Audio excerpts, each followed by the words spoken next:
Qu'est-ce que vous risquez si vous ne payez pas votre prime d'assurance à l'échéance de votre contrat? Est-ce que vous restez tout de même assuré ou est-ce que vos garanties sont réduites?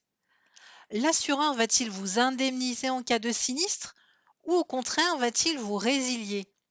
Bref, voyons ce qu'il se passe. Le règlement de la prime d'assurance doit être adressé à l'assureur avant l'échéance de paiement. L'article L113.3 du Code des assurances laisse un délai supplémentaire de 10 jours pour régler sans qu'aucune sanction ne soit appliquée. Ah oui, c'est bon à savoir ça. À défaut de règlement dans les 10 jours, l'assureur peut adresser une lettre recommandée au client, le mettant en demeure de payer sa prime.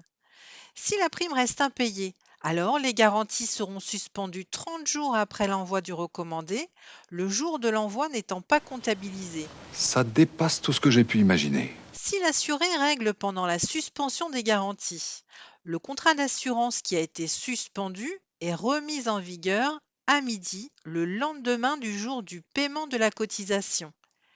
Mais l'assureur ne garantit pas les sinistres éventuellement survenus entre la date de suspension du contrat et celle de sa remise en vigueur. Bien, bien, bien, bien, bien, bien. Passé ce délai de 10 jours, si la cotisation n'a toujours pas été payée, l'assureur est en droit de résilier le contrat. Prenons un exemple. L'échéance de paiement d'un assuré est fixée au 31 août. Le client a 10 jours à compter du 31 août pour régulariser sa cotisation sans qu'aucune sanction ne soit prise. Le décompte des 10 jours commence à partir du 31 août. Donc 1, 2, 3, 4, Elle va pas 5, compter quand même. 6, 7, 8, 9, 10. Le client a jusqu'au 9 septembre pour régulariser sa cotisation.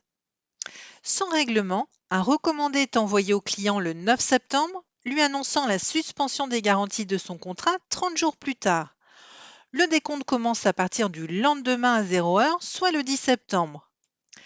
Le 10 septembre compte comme le premier jour, donc 1, 2, 3, Ah 4, non, elle 5, recommence. Elle est où la touche 6, vitesse 7, accélérée? 8, 9,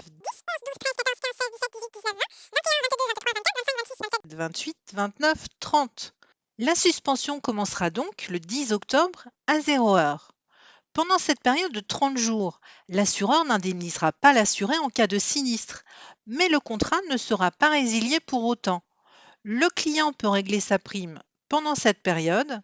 Dans ce cas, les garanties reprendront leurs effets le lendemain à midi. Sans règlement au terme de ces 30 jours, le contrat sera résilié 10 jours plus tard. Donc on commence le décompte à partir du 10 octobre. 1, 2, 3, 4, 5, 6, 7, 8, 9, 10. Donc sans règlement, la résiliation prendra effet le 20 octobre à 0 heure. Au bout de 10 jours, ils envoient déjà la lettre de mise en demeure. Dans les faits, ces délais sont souvent beaucoup plus longs. En effet, la profession de l'assurance est dotée d'engagements à caractère déontologique.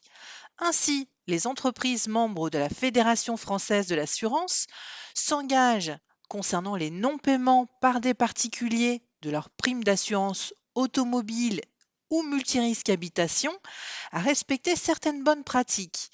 C'est pourquoi elles s'engagent, en cas de non-paiement, à informer dans un premier temps leurs assurés par lettre simple sur les conséquences du non-paiement. Toutefois, cette obligation tombe lorsque les retards dans les paiements sont répétitifs. De plus, la lettre recommandée ayant pour objet l'annonce de la suspension de la garantie 30 jours plus tard et le cas échéant la résiliation du contrat est envoyée au plus tôt 30 jours après l'échéance au lieu des 10 jours légaux.